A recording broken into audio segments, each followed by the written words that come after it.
Hasta el horno para bollos. Un videopodcast de Place. Hola a todas y bienvenidas hasta el horno para bollos. Hola Nere, ¿cómo estás? Hola cariño, ¿cómo estás? Hoy como en casa y muy pronto vais a entender por qué. Te voy a hacer una pregunta que creo que es la respuesta, Judith. ¿Tú eres más rata de biblioteca o rata de museo? Creo que un poco las dos cosas, pero diría más rata de biblioteca. Tía, nada me gusta más que perderme ahí por los archivos. ¿Y tú?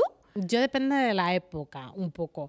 Me llevo muy bien con los dos perfiles, eso es la verdad, depende ahí un poco de la época. Hoy hemos traído a dos mujeres que son rata de biblioteca, rata de museo, de todo, que son dos divulgadoras a las que os encanta escuchar, a las que nos encanta escuchar. Una de ellas es Eugenia Tenenbaum, historiadora del arte, divulgadora en redes, escritora, tiene unos libros maravillosos, Las mujeres detrás de Picasso y La mirada inquieta, que es una gozada, que os lo recomiendo muchísimo, es adictivo, perfecto, divino. Hola Eugenia, ¿cómo estás?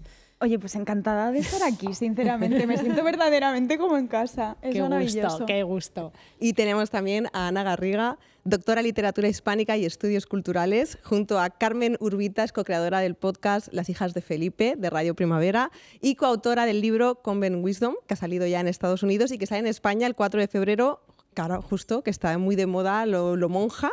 Entonces, además tú, Nere, la conoces mejor que todas nosotras porque estás casada con ella. Estoy casada con ella, no me lo creo todavía, no me acostumbro. Qué sobresalto, Hola, ¿verdad? chicas, qué alegría Hola, estar mi amor. aquí. Sí, muy bien rodeada y como, bueno, como en casa, extremadamente. Y en un programa de lesbianas. Eso es nuestra cosa Eso favorita. siempre hace estar como en casa. Oye, sois dos de las personas del panorama cultural que más utilizáis las palabras lesbiana, sáficas. ¿Esto es algo que hacéis a propósito?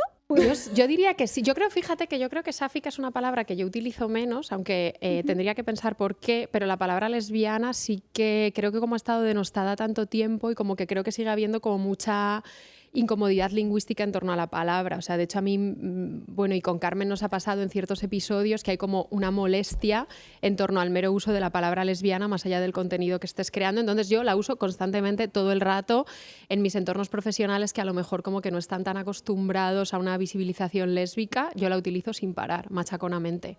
Sí. Yo creo que intento hacer lo mismo. Creo que es una palabra que hay que decir, que hay que meter, hay que ser como muy machaconas, muy machaconas, muy machaconas. Y además en mi caso, como la mayor parte de mi vida no he sido leída como lesbiana, para mí también está esta cosa de querer salir continuamente del armario, como quien, oye, ¿sabéis qué? ¿Sabéis qué? Pues mira, pues venga, pues placa y pues tal. Porque nada me molesta más que me lean como heterosexual. O sea, no lo puedo soportar. Lógico. El salir del armario todo el rato. Aunque vuestros perfiles no tienen nada que ver, sí que tenéis en común la recuperación de mujeres olvidadas, del arte, de la literatura. Esta vocación nace en parte de la voluntad de buscar lesbianas en todas partes, en libros, en museos, en archivos, en legajos. Ana. Para mí, aunque sé que no es la respuesta que estáis buscando, creo que no. O sea, como que para mí, antes de la categoría lesbiana, es que, claro, los siglos que yo trabajo y que llevo trabajando un montón de tiempo, que son el siglo XVI y el XVII, son siglos en los que la opacidad no es ya la opacidad de las lesbianas en la historia, sino que es directamente como el ocultamiento de la mujer. Entonces, en mi caso, viene simplemente como de buscar voces femeninas o más que voces femeninas, como voces no masculinas en los siglos XVI y XVII. Las lesbianas vendrían muchísimo después, porque tampoco es que haya como una visibilización increíble de las lesbianas en los siglos XVI y XVII. Entonces, en mi caso, creo que es más como una búsqueda de mujeres que de lesbianas.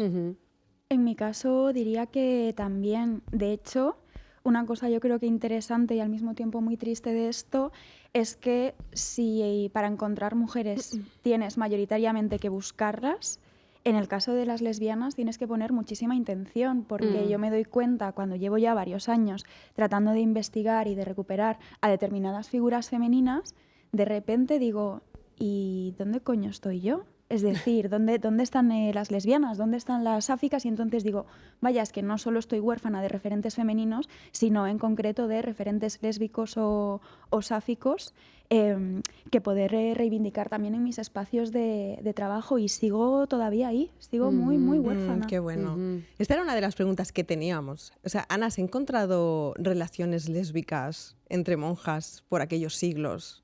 Y la misma pregunta para ti también, Eugenia. Sí, o sea, hay un caso o sea, no, como que está editado todo el proceso inquisitorial, o sea, se puede consultar, y Carmen y yo le dedicamos parte de un episodio. Las lesbianas más famosas del siglo XVII eran las cañitas, que se hacían llamar o sea, se las conocía popularmente como las cañitas porque se construían dildos con cañas que recogían, y hay un proceso inquisitorial muy documentado. No eran exactamente monjas, pero una de ellas sí que forma un beaterio, que es como una especie como de, bueno, como convento paralelo, un poquito disidente, no vinculado a ninguna orden religiosa, y lo bueno de ese caso es que, hasta donde yo sé, creo que es el caso como que está mejor documentado. Está documentado desde una perspectiva inquisitorial, que siempre es como delicado porque es como una mirada masculina que filtra el relato, pero sí que te revela que no, aparte como que no era como una ferilla, era simplemente como que, o sea, como que tuvieron una relación de años con sus celos, sus broncas, sus cariños, sus distancias, sus idas, sus venidas, y es bastante increíble. Y está, por supuesto, el caso que Paul Verhoeven hizo famosísimo de Benedetta, que es delicado porque cuando lees el relato de la amante de Benedetta no parece que hubiera muchísimo consentimiento, o sea, como que el relato de Benedetta es delicado, pero sí, o sea, luego hay como casos que, como decía Eugenia, le tienes que poner mucha intención. O sea, hay casos que no están plenamente desvelados, pero que lees como ciertas cartas en las que es fácil como intuir unas relaciones, claro, unas relaciones que dices, jo, es que no se iban a poner a chillar, claro, hay que leer ciertas mucho cosas. líneas. Entonces tienes que ponerle tú la mirada intencionada. Ay, qué maravilla. ¿Qué cartas, Eugenia? Pues mira, por ejemplo, hablando de cartas, hay un artista que se llama Wayne John y hay otra artista que se llama Celia Paul, que es contemporánea, sigue viva, que hace una cosa preciosa, que es, como hay tantas similitudes a nivel artístico y vital entre ella, Celia Paul, y Wayne John, le dedica un libro que se llama Cartas a Wayne John, en el que ella ficcionaliza las cartas que le hubiera gustado enviarle a Wayne John si Wayne John no llevara muerta, pues por lo menos, no sé, 5 o 6 décadas. Pero de Wayne John siempre se nos habla en relación a Auguste Rodin, como siempre un hombre en la cuestión, pero lo que se encuentra cuando empiezas a revisar las cartas y la documentación de Wayne John es que se carteó y seguramente acostó con varias señoras, y a una de ellas le envió una carta de amor de 69 páginas. Como tiene que ser. Claro, ¿cómo tiene que ser? ¿Cómo tienen que ser esas cartas? Creo que de cartas mi cosa favorita es, que se sale mucho de mi época, es alguien que ha editado, o sea, una chica que hizo su tesis y luego editó las notitas que se dejaban por casa, Gertrude Stein y Alex Betol. O sea, porque son las notitas que se dejaban en casa. Claro, y es increíble porque, claro, son notitas como que relatan como una domesticidad y una intimidad lésbica durante años de convivencia. Increíble. Estuvieron muchísimos años juntas. Muchísimos años. Estamos hablando de Gertrude Stein y Alice B. Toklas. Eso es, para que las busquéis. O sea, tiene un título muy bonito el libro, que ahora no me acuerdo, pero bueno, lo buscaré. Sí. Y yo creo que dentro de la historia del arte, al menos occidental, creo que la más mítica de todas es Rosa Bonheur, que no solo fue la pintora más famosa del siglo XIX, sino que también fue una grandísima lesbiana que tuvo que conseguir un permiso de la policía, de la prefectura de policía, creo que de París o de Francia, para travestirse, es decir, para poder trabajar con pantalones. Pero no solo eso, sino que ella causó un furor tipo Fridamanía, y empezaron a mercantilizarse muñecas de Rosa Bonheur. ¿Qué? Pero que son muñecas de una butch que va con smoking, con pantalones, y todas las niñas, yo me imagino... ¿Quedan muñecos? O sea, quedan... Si buscas en... No sé si tanto increíble. quedan, pero sí que hay, como sí que hay registro. fotografías. Qué sí, guay eso. sí, y entonces ves pues a la Rosa Bonheur con los labios pintados, con las mejillas encendidas, pero ella va con el pelo repeinado y va con pantalones, ¿sabes? Y eran como, claro, como souvenirs. No, Como eran muñecas grandes. para jugar. Ostras. Sí, es que eran muñecas para Oye, qué jugar. cosa más guay Hombre, yo eso. pienso en la cantidad de criaturas que lesbianizaría Rosa Bonheur Claro. sin que Rosa lo supiera y sin que las criaturas lo supieran, y digo, hostia, Claro. qué puñetera Qué fuerte. fantasía. Una Barbie de Oye, pintora. me encanta este dato, ¿eh? Rosa Bonheur, si queréis ir a rendirle pleitesía, tiene un león en el Museo Eso del Prado, es. precioso, un primer Eso plano de es. un león, lesbianas y felinos. Ya sabemos esta relación. Sempiterna. Eugenia, hay algo que pasa contigo que a mí me llama muchísimo la atención, que es que haces divulgación de arte, que no tiene, o sea, es algo que suena completamente inofensivo, pero desatas reacciones muy intensas. O sea, por una parte tienes como todo un club de fans que te siguen cuando haces visitas guiadas y todo esto, pero por el otro lado también tienes, o sea, recibes hate, y quería preguntarte por el hate. ¿Por qué crees que el mundo del arte puede despertar tanta pasión? Es que, ¿sabes qué creo que es lo que pasa? Que esto para mí es, pues no sabría si decir disociante, porque es como bastante fuerte que la gente te dé una importancia, primero, que no tienes, y segundo, que tampoco consideras tener. Entonces, al final, cuando de repente ves que se descontextualiza algo, o no se descontextualiza, sino ves a gente, un montón de gente que no conoces de nada, que no te conocen de nada, que están reaccionando con tan virulencia, yo en mi casa, con el pelo sucio y el pijama, pienso, pero esta gente, ¿quién coño se piensa que soy yo como para ponerse así? Ni que yo estuviera en un puesto de toma de decisiones que le pueda arruinar la vida a alguien, ni que yo pudiera decidir verdaderamente Eugenia. cómo funcionan los museos, el mercado, y digo, joder, Ojalá entonces que sí, sí. ¿sabes? Entonces sí. Pero, no sé, también... ¿Cómo explicarlo? ¿Crees que tiene que ver con tu enfoque feminista? Sin ¿Crees que la duda alguna. academia anda? Pero creo que tiene que ver con un enfoque feminista, creo que tiene que ver con un enfoque decolonial, creo que tiene que ver con un enfoque de clase. La gente Antirracista también. Sí, o sea, la gente está demasiado cómoda tal y como funciona el sistema. Entonces, bailan mucho a la academia, bailan mucho al mercado, bailan mucho las tendencias, bailan mucho las redes sociales. Entonces, cuando partes de un pensamiento y de una estructura que no es antisistema, todo aquello que además es muchísimo, que vaya contra ello, va a poner en entredicho tu sistema de creencias, en muchos casos tu trabajo, tus afiliaciones ideológicas, y eso entiendo que activa emociones nefastas. Pero claro, y sobre todo cuando introduzco la perspectiva de género en la trayectoria de los hombres. Porque parece que cuando hablas de mujeres no estás poniendo en entredicho nada, porque el nivel de misoginia sigue siendo tal que la gente considera que no estás haciendo cosas importantes. Porque es como, bueno, una mujer hablando de mujeres, una lesbiana hablando de lesbianas. Esto no le importa a nadie, esto no pone en riesgo nada. En el momento en el que dices, oye, que la perspectiva de género y feminista no solo sirve para reivindicar a mujeres, sirve también para entender por qué ciertos hombres llegaron a donde llegaron. Bueno. Claro. Ahí las reacciones son absolutamente Te viscerales, chiflan porque ahí sí total. que estás tocando lo que duele, lo que importa, y estás haciendo referencia a los espacios en los que existe y se reproduce el poder. Claro. Y en la academia, Ana, porque es que esto es paralelo, o sea, lo que está diciendo Eugenia. Sí, o sea, yo creo, y de hecho la única otra vez que hemos compartido mesa Eugenia y yo fue en unas jornadas que hubo en el Prado, que se llamaba como Barroco y Barrocos, como las aristas culturales de una época, y ahí ya hablamos del hate, y es verdad que yo creo que a Carmen y a mí, a diferencia... O sea, como que en realidad estamos mucho menos expuestas porque hacemos muy poco contenido en redes. O sea, en realidad, y ahora, fíjate, ahora que empezamos a hacer Reels, sí que noto que tenemos más visibilidad, pero nosotras hemos recibido muy poco hate y creo que en parte viene porque hacemos un contenido que o te escuchas el episodio de 60 minutos o te... O sea, es como que en realidad es un contenido que la gente tiene que poner mucho más de su parte en el sentido que es un contenido que no se viraliza. En la academia, fíjate que con lo que yo critico el mundo académico, que como tú bien sabes, Nerea, paso largas horas de mi vida criticando el mundo académico, pero creo que hay ciertos... También yo, que he estado muchos años en Estados Unidos, creo que el acercamiento a estas épocas que en España están como tan canonizadas por el imperialismo y por discursos que son muy colonialistas, racistas, homófobos, o sea, como que hay una especie claro, como es de... el siglo de oro de que el siglo de oro no español, se puede es que tocar. Es que porque creemos que se llama claro, así, ¿sabes? claro, Es sí. que- Total, cuando lo ves español. desde fuera, como que en la academia realmente yo creo que es donde han florecido discursos verdaderamente disidentes que ahora permiten que a lo mejor gente como Carmen y yo estemos visibilizando esos llamados siglos de oro, entre muchas comillas, desde otros ángulos. O sea, como que yo creo que la academia de algún modo sí que tiene cierta apertura porque hay algo que es que las fuentes son innegables. O sea, que si tú te encuentras un proceso inquisitorial de dos lesbianas, es que, es que está ahí. O sea, es que nadie se lo ha inventado. No es que estés sobreleyendo ni... Es que está. O sea, las fuentes existen. Entonces, o sea, más allá de los silencios del archivo, que son infinitos, pero... como que hay unos procesos, sobre todo inquisitoriales, que revelan unas realidades muy maltratadas y muy castigadas, que es que estaban ahí, que no te estás inventando nada. Y la academia, creo que ciertos sectores de la academia sí que han hecho mucho por recuperar eso. Qué bueno, qué bueno. Qué bien habla Eugenia. esta chica, la verdad. Y tú también. Y tú vamos, o sea...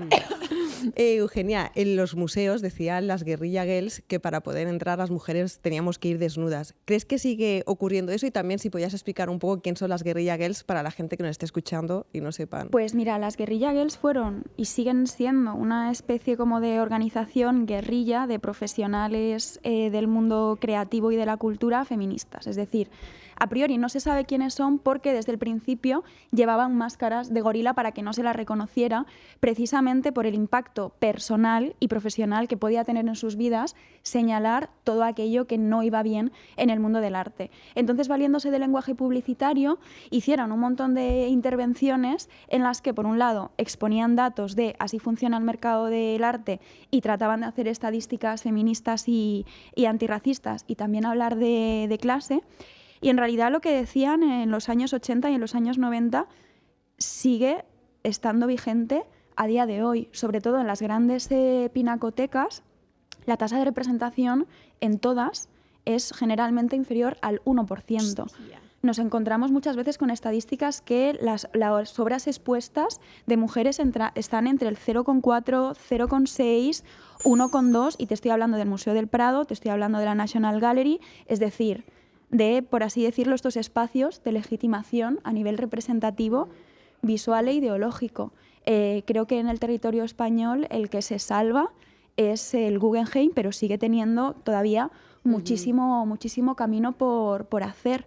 También, sobre todo, porque gran parte de la obra que han creado tantísimas artistas a lo largo de los siglos sigue estando en manos privadas. Es decir, forma parte de colecciones privadas, estas señoras están expuestas en casas de gente de mucha pasta y, claro, como tú, entre que los museos, las que tienen no las sacan, las que sacan es durante poco tiempo, y la cantidad de patrimonio cultural que tiene la gente dentro de su propiedad privada, pues al final da la sensación de que las mujeres no han creado. Y ya no solo es que no hayan creado, o sea, no solo que hayan creado, es que han comisariado, han coleccionado, han encargado. Es decir, hemos estado, pero en absolutamente todos los resquicios del sistema del arte, pero las estadísticas siguen siendo demoledoras. Bueno, Ana mencionaba a Gertrude Stein. ¿Dónde estarían todos los machos genios del siglo XX sin y esa si la señora? Guggenheim, Sí, y si la Guggenheim Y se los sigue comía la mierda. pasando, o sea, claro, mientras estabas hablando, Eugenia, pensaba, porque acaba de pasar, estamos grabando esto un martes, y el domingo salió la lista de los 50 mejores libros de los últimos 50 años en el país. Y han hecho como, imagino lo que a sus ojos es como un esfuerzo o sea, como cierto esfuerzo paritario, y lo que han hecho es meter como 50 libros de Carmen Martín Gaite, que genial, ¿sabes? O sea, como totalmente a favor, pero es como, tío, hay muchas escritoras como nuevas que es que han metido a Lana y a Carmen Martín Gaite. Y ya está, y se quedan hoy. Cristina Morales. Ah, bueno, y a Cristina Morales, porque no pueden no meter a Cristina Morales, pero porque claro, la clamaría al cielo de una manera espectacular, pero hay como un silenciamiento loquísimo. Claro, y digo, si es que que en la literatura pasa exactamente igual, y lo que decías también, que es como, claro, que es un debate enorme, pero es como, porque como todas esas, pensando también, pienso en las épocas que estudio yo, como todas las labores como de las labores domésticas, de bordado, de tejidos, que se han quedado como totalmente invisibilizadas. No sé quién era, como algún teórico del arte que lo decía, ¿por qué los dibujos de mi padre sí son arte y los bordados de mi madre no lo son? O sea, como que es que eso también es como, o sea, ¿qué ha quedado y qué no ha quedado? Ana, las mujeres que tú estudias están muy vestidas, no son como las de los museos. Muy vestidas, están sobrevestidas. Están sobrevestidas, llevan miriñaquis, guardainfantes, lechuguillas, todas esas cosas, porque son reinas, porque son duquesas y sobre todo porque son monjas. ¿Por qué te dio a ti por esto? A mí me dio, o sea, de verdad que yo, lo de las monjas, que ahora parece que vertebra y lo hace toda mi personalidad, creo que nunca he ligado más que diciendo, ¿y tú qué haces? Y yo, una tesis de Santa Teresa cuando era joven en las discotecas. Ahora ya no lo hago, pero de joven lo hacía. Y, chicas, Judith, te lo recomiendo. Pues es lo que voy a empezar a hacer. Lo recomiendo mucho, pero para mí lo de las monjas vino después. Yo siempre lo cuento que estaba en segundo de carrera estudiando lo que se llamaba Filología Hispánica, y las asignaturas, no sé cómo es en Historia del Arte, pero en Filología había como muy poco trabajo de pensamiento detrás y estaban simplemente ordenadas cronológicamente, en plan 1, 2, 3, 4, y era como medieval, tal, no sé qué. Y yo estaba en prosa del siglo XVI y es como, y tenéis que hacer, no hay examen, tenéis que hacer un trabajo. Y yo simplemente dije, oye, ¿hay alguna mujer? O sea, es como... Y me dijeron, bueno, Santa Teresa. Y ahí, yo era una jovenzuela de 19 años y lo hice sobre una obra de Santa Teresa que se llama Camino de Perfección, que tiene 2 redacciones porque una se la censuraron.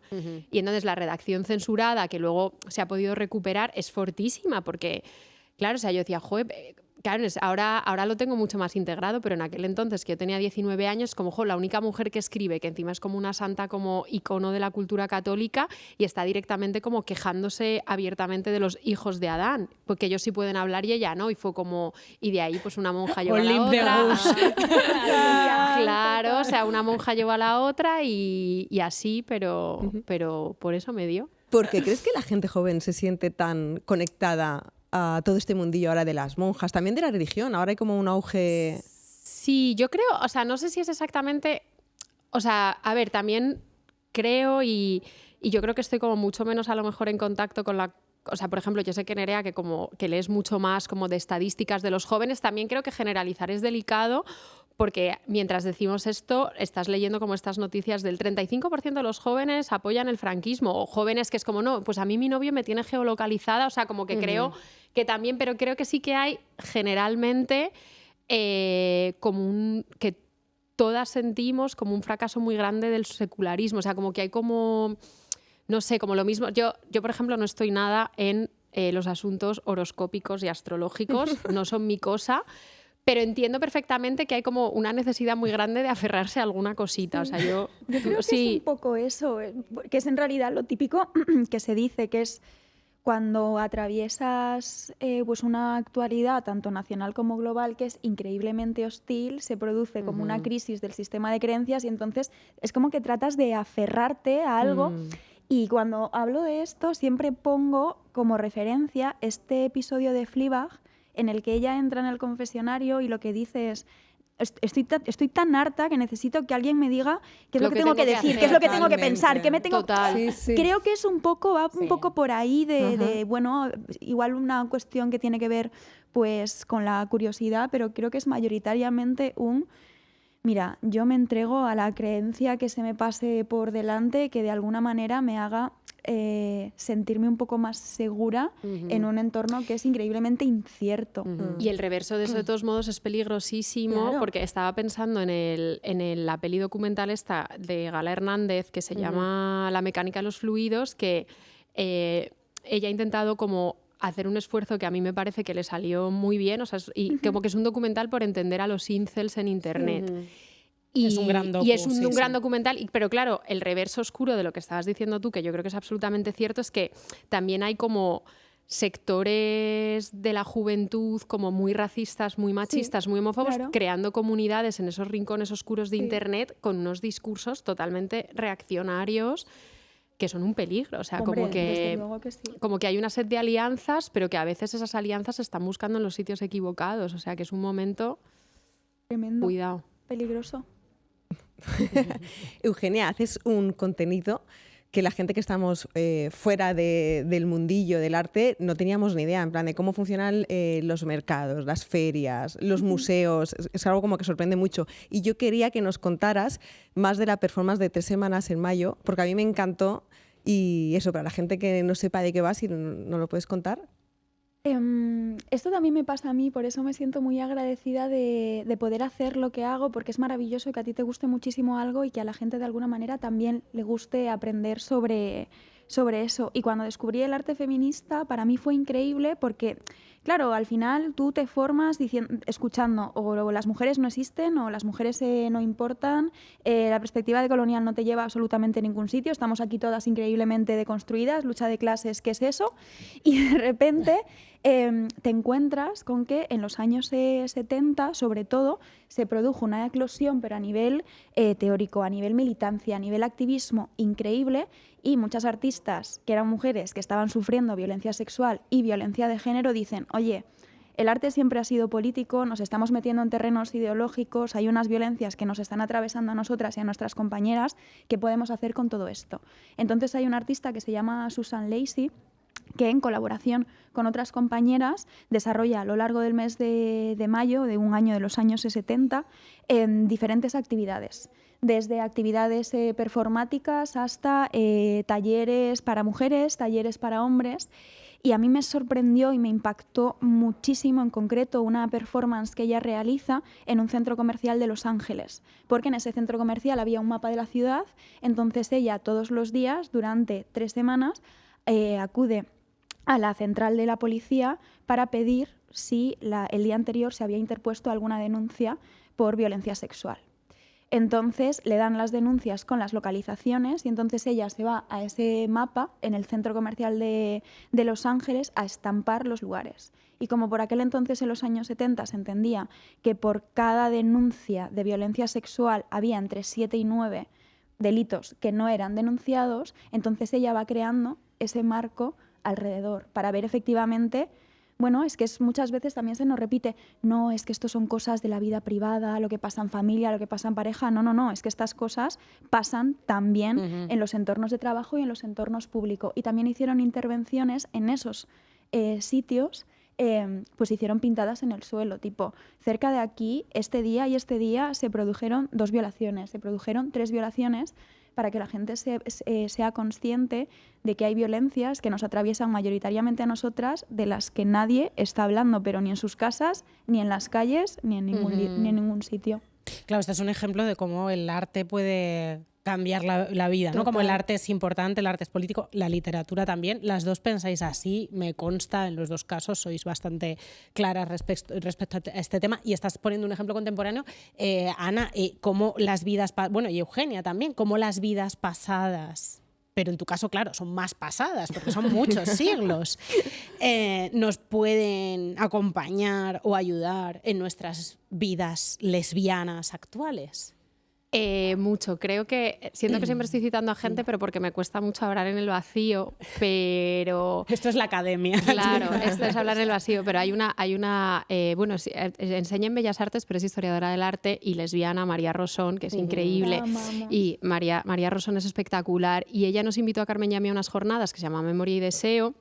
Y de ahí salió un libro maravilloso. Y la invitación que nos hizo María nos dijo, tenéis libertad para hablar de lo que queráis, pero... yo había pensado como en encontrar alguna manera de hacer comunidad con las muertas. Y esa expresión que usó María, que la citamos todo el rato, me parece increíble y a mí me ha servido mucho, creo que también porque es como cuando eres adolescente y ahora pasa menos, pero estás viendo películas de lesbianas y todas acaban como súper trágicamente y es horrible. Absolutamente todas. Todas, o sea, y creo que es como súper importante, por supuesto, visibilizar una historia de represión, pero creo que también nos merecemos como esa comunidad con las muertas y esa idea, que Carmen y yo llamamos, lo repetimos hasta la saciedad, lo de hacer como genealogías celebratorias, o sea, como que creo que también encontrar relatos pasados, o sea, yo cuando era joven y leía aquellos textos de Santa Teresa, que es, pues por citar a la más famosa, y encuentras que ya hay una molestia clara en que los hombres tienen más privilegios de los que está teniendo ella, como que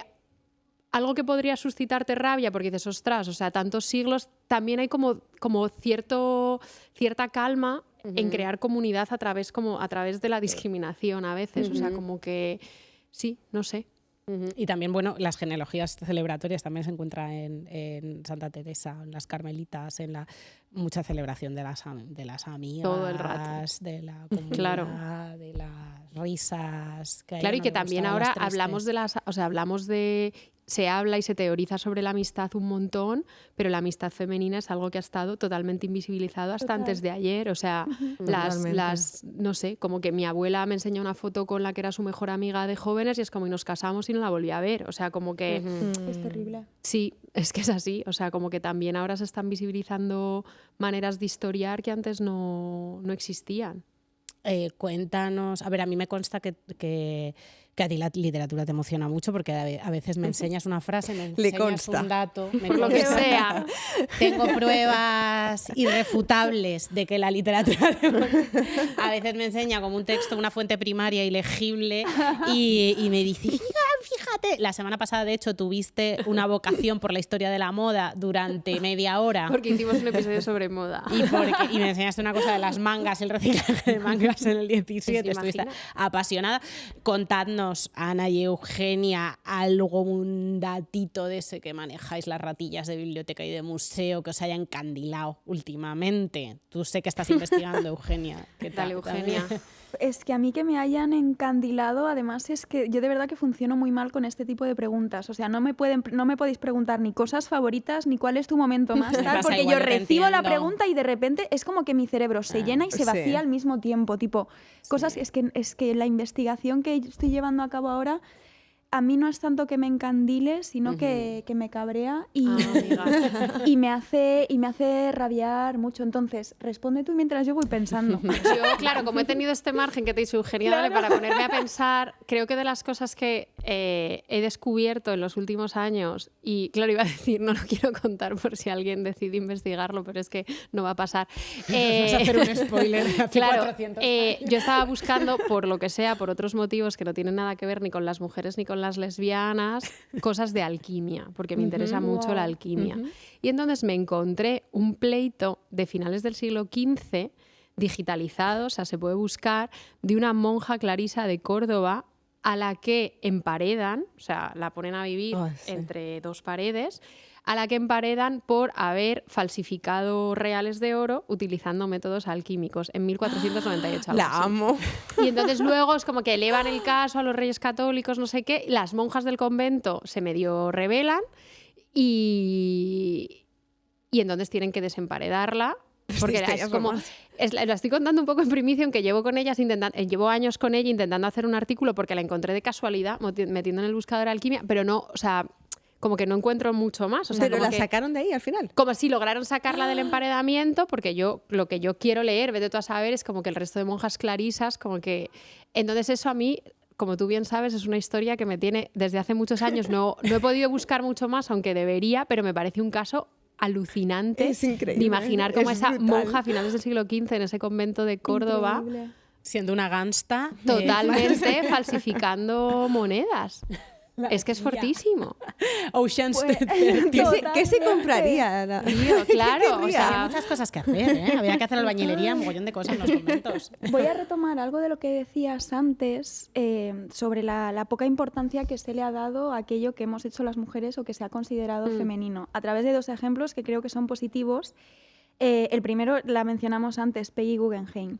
Peggy Guggenheim, cuando estalla la Segunda Guerra Mundial, no solo se encarga de sacar a la mayor parte de artistas surrealistas y de izquierdas cagando hostias de Europa pagado con su propio dinero y su propio bolsillo, sino que toda su gran colección de arte moderno y arte contemporáneo necesita sacarla también porque ya estaba siendo catalogado como arte degenerado. Lleva esta colección increíble, una de las más importantes, al Louvre, y en el Louvre le dicen, cariño, esto es una mierda, esto no es arte ni es nada. Para que veamos también cómo las grandes obras maestras se van connotando, no surgen como setas y ya está. ¿Qué es lo que hace la tía? Meter toda su colección en cajas que rotula tipo material doméstico y las pasó por las aduanas sin que nadie abriera ni una sola, porque claro, ¿qué va a llevar una señora en estas cajas de material doméstico? Y se estaba llevando lo más importante de lo más importante a día de hoy, pero en aquel momento. Y hilado con esto, nunca mejor dicho, está la historia de las arpilleras chilenas, que durante la dictadura de Pinochet se dedicaron a hacer como pues, las arpilleras, porque a ellas se las llama igual que este tipo de textil, que bueno, eran textiles narrativos que contaban lo que estaba pasando, cómo estaba desapareciendo la gente, cómo estaban asesinando a mujeres, hombres, niños y niñas, y consiguen sacarlo en avión para que la gente de fuera de Chile sepa lo que estaba haciendo Pinochet, y consiguen hacerlo porque era arte textil. Iba enrollado, parecían mantas, como fardos, y entonces decían, ¿y qué van a estar sacando estas mujeres? Pues estaban sacando la historia y la resistencia de su propio país. Vaya historia acá. algo muy bueno de que nadie te haga caso es que Claro, consigues como claro, ser como eso es. atesorar la memoria de todo. Totalmente. ¿Qué de van a todo estar un haciendo pueblo? estas Total. mujeres con estos trapos y estas cajas que pone material doméstico? Claro, beneficio colateral de la invisibilidad. Totalmente. De vez Qué en maravilla. cuando, la Sí. capa de invisibilidad Qué femenina, maravilla. qué bonito. Chicas, y estamos hablando mucho de monjas, de santas, pero yo quería hablar también de la mujer fatal, que es un arquetipo que se repite una y otra vez en la literatura, en el arte. ¿Por qué? La mujer mala. Yo es que creo que es un arquetipo en el que pienso tan poco, o sea, que me cuesta un poco. Ahora estoy escuchando obsesivamente, que yo escucho muy pocos podcasts, pero estoy escuchando obsesivamente el podcast de Lina Dunham, que se llama The C-Word, y es como cada episodio es como una biografía de una mujer a la que los medios, ya sea como tienen algún capítulo de mujeres del siglo XIX, la mayoría son más contemporáneas, pues ha tildado como de locas o de mujeres fatales. Y claro, creo que es como tan fácil verlo, como que es como un arquetipo que surgió porque necesariamente como que los hombres necesitaban un contrapunto y una otra edad en la que mirarse, que es como, pues, no sé, o sea, como que es muy fácil, yo creo que es muy fácil desmontar el arquetipo de la mujer fatal. Es como, recuerdo un día, Nerea, que estábamos en cierto lugar, ambiente como de oficina, y una mujer desde fuera pareció como que perdía radicalmente los papeles. O sea, yo no sé, o sea, una señora en un contexto de trabajo, edad, yo creo, sí. Bueno, una chica, o sea, una señora. Una señora. Una chica de nuestra edad, o sea, una señora. Es decir, tío, la autopercepción es una cosa una chica de nuestra edad. ¿Verdad? Bueno, una chica de nuestra edad perdió total y completamente los papeles. A grito pelado. Gritando en la oficina. Y claro, si tú lo ves desde fuera, seguro que dices, madre mía, esta mujer está loca. O sea, es como, bueno, que es arquetipo de mujer fatal y también de la mujer histérica loca. Pero claro, como cuando nosotras lo vimos, enseguida fue como, tío, lo que debe llevar aguantando todos los días del tipo de al lado que le lleva diciendo que no sé qué. Entonces, para mí como que esos arquetipos son para mí es tan fácil empatizar siempre. Total. Con ellas en estas historias. Sí. Total. Sí, era como, ¿cómo le habrá tenido que poner la cabeza para que se haya puesto a chillar? Sí, totalmente. La quise muchísimo. Hay una investigadora que es Erika Bornay que llevó a cabo una investigación bajo el título Las hijas de Lilith que habla precisamente de esto. Es decir, a mí no me escuchéis, leedla a ella porque es increíble la investigación que hace. A mí lo que me parece más paradójico es cómo esto surge efectivamente en el siglo XIX, tienes a las histéricas locas y a las mujeres fatales, para que veamos en realidad literal las pajas mentales que se han hecho los hombres blancos heterosexuales con nosotras, porque mujer fatal ¿de qué? No existíamos ni siquiera como ciudadanas, es decir, no podíamos votar, no podíamos en muchos casos ni siquiera trabajar de manera remunerada que no estuviera precarizada, no teníamos derechos, no teníamos entidad civil, ni política, ni económica, ni cultural, ni filosófica, y ves a todos estos pavos, pero filósofos, literatos, pensadores, economistas, políticos, reflejándonos así. Ya no solo eso, sino que en muchos casos, para mí lo más retorcido de la mujer fatal en el siglo XIX, que también lo cuenta Erika Bornay, es cómo empiezan a coger a mujeres muy importantes a nivel histórico y a nivel mitológico, como puede ser, por ejemplo, Cleopatra, como puede ser Lilith, como puede ser Circe, como puede ser Medea, es decir, a mujeres que tuvieron algún tipo de poder, ya fuera mágico-mitológico o histórico-político, de repente las convertían en esas mujeres fatales. Y entonces te encuentras con unas Cleopatras y unas Circes que tienen una mirada de locas histéricas, que al final ahí lo que estaban haciendo era destruir totalmente nuestras posibilidades de existir fuera de los estereotipos que ellos creaban para nosotras. O sea, estaban barriendo el trabajo que estaban desarrollando todas las artistas en paralelo, y lo estaban haciendo en respuesta a los movimientos feministas. Y en respuesta a los movimientos abolicionistas, que muchas veces nos pensamos que estos señores no sabían por dónde les venía el viento. No, es que hijos de su tiempo. No, amor, esos tiempos fueron tiempos revueltos, ya eran tiempos feministas, eran tiempos abolicionistas, y ellos escogieron muy conscientemente qué parte tomar en todo esto. ¿Creéis, chicas, que el heteropesimismo que estamos viviendo ahora mismo es lo que ha llevado a las mujeres a mirar hacia atrás a las comunidades femeninas del pasado y mirarlas así como con interés? Qué buena pregunta. A ver, yo creo que, volviendo a lo de antes, como que... creo que hay...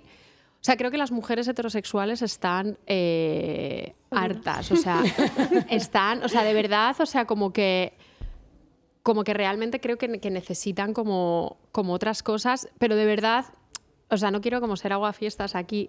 Además, yo normalmente como que hablo, o sea, solo hablo siempre de los mismos temas que están como muy acotados y raramente opino como en público, pero creo que hay que tener como muchísimo cuidado con esto, porque creo que tendemos a generalizar unos pensamientos como este que tú acabas de verbalizar súper bien, que solo ocurren como en círculos muy reducidos y muy burbujas. O sea, hostia, que luego ves que las denuncias por violencia machista no paran de crecer, que está bien, pero sí, que está bien que como que crezcan y se denuncie, pero, o sea, como que... O sea, que yo creo que hay un heteropesimismo. Y el otro día en Vogue salía como es tener novio ahora ya no da tal. vergüenza. Pero creo que hay como que... No lo sé qué opinas tú. Me cuesta mucho verbalizar una opinión sobre esto, la verdad.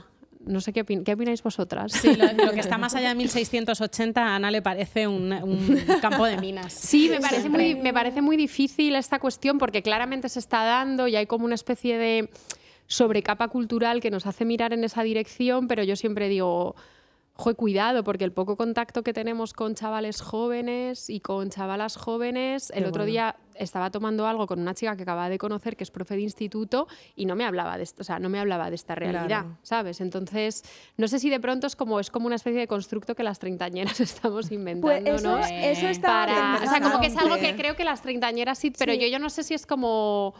Bueno, Claro. entiendo que también heteropesimismo porque llevas ya igual una década conociendo pues a hombres que tú te vas deconstruyendo, vas aprendiendo, vas repensando, vas poniendo límites y de repente ellos siguen pues exactamente igual que en 1780, 1900, 1910.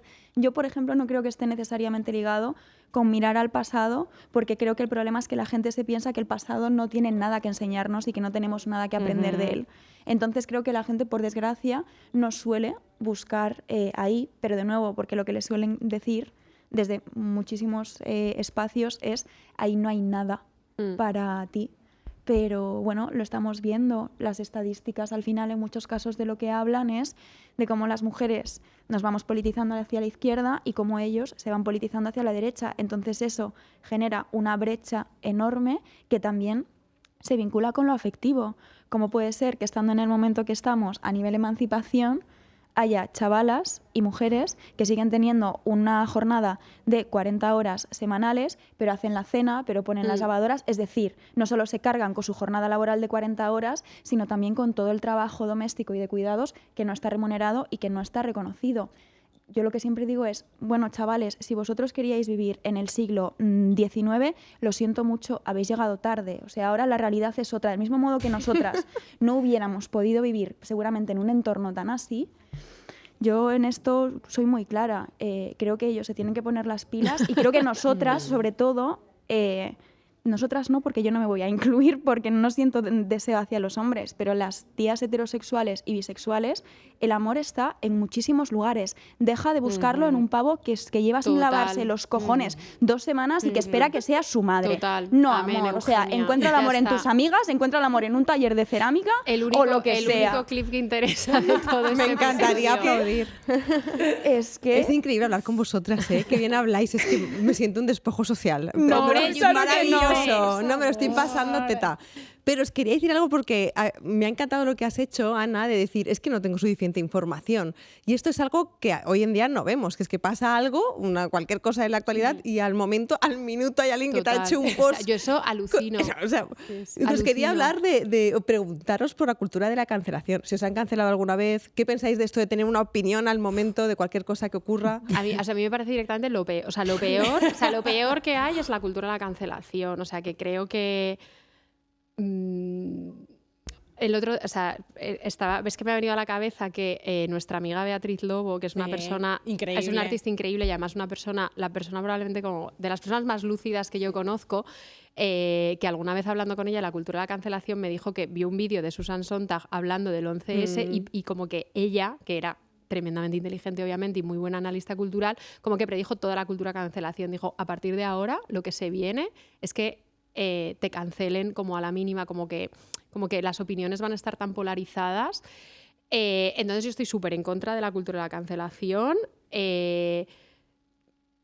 y creo, o sea, y me alucina de verdad, yo no sé si es como de formación profesional, que el mundo de la investigación precisamente te vuelve bastante inútil, o sea, en el sentido de que acumulas mucho, o sea, no sé, yo puedo tener un capítulo de mi tesis sobre Góngora y alguien me dice, vente a hablar de Góngora y digo, es que no estoy capacitada. O sea, de verdad que creo que eso también es muy peligroso, pero alucino con la facilidad que tiene la gente para opinar a toda velocidad y lo que se exige que tienes que opinar a toda velocidad.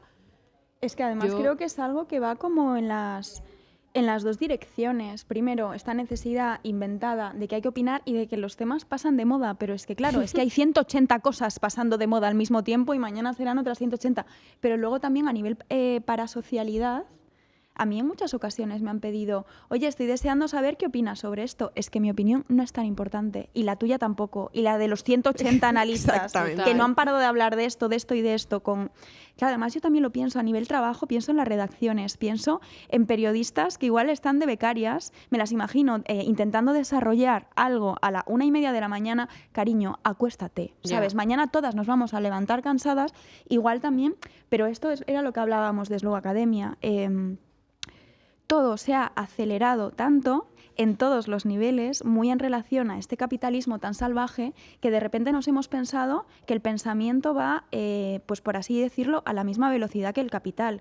No, todo lo contrario. Pensar lleva tiempo, pensar se hace Total. de manera colectiva, y ya no solo eso, sino que también muchas veces las opiniones, como son opiniones, cambian y son capaces de modificarse cuando tú recibes información. Entonces ya no solo que te la piden por una opinión, es que parece que esa opinión te va a lapidar el resto de tu vida. Esto se traduce Qué bueno. en un nivel de hipervigilancia respecto a nosotras, que se habla también mucho en círculos progresistas de izquierdas. Ostras, que tú estés fichando lo que Total. hace, dice o deja de hacer tu puñetera compañera cuando tenemos claro que el enemigo no somos nosotras y en muchos casos no está en esos espacios, el precio que se paga es terrible, porque desaparece la transparencia y desaparece esta cosa tan bonita de decir, pues no tengo ni idea, no lo he pensado suficiente, prefiero no decir nada o quiero informarme antes.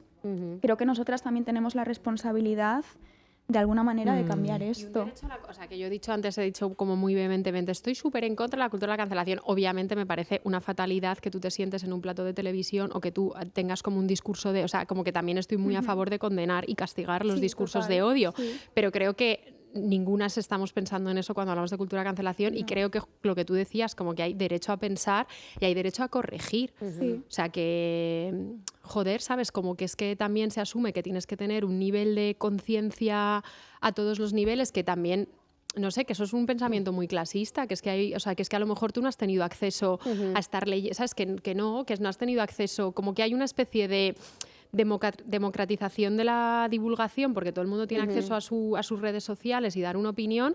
Pero, hostia, el acceso al capital intelectual sigue siendo una cosa muy reducida y muy clasista. Entonces es que hay gente que a lo mejor necesita, o sea, no ha tenido no sé, no ha podido aprenderse todo esto a la velocidad a la que te lo has aprendido tú. Total. El tiempo Entonces, libre. Y que al final, a mí lo que me preocupa es, en primer lugar, los sujetos más cancelables nunca son cancelados. Total.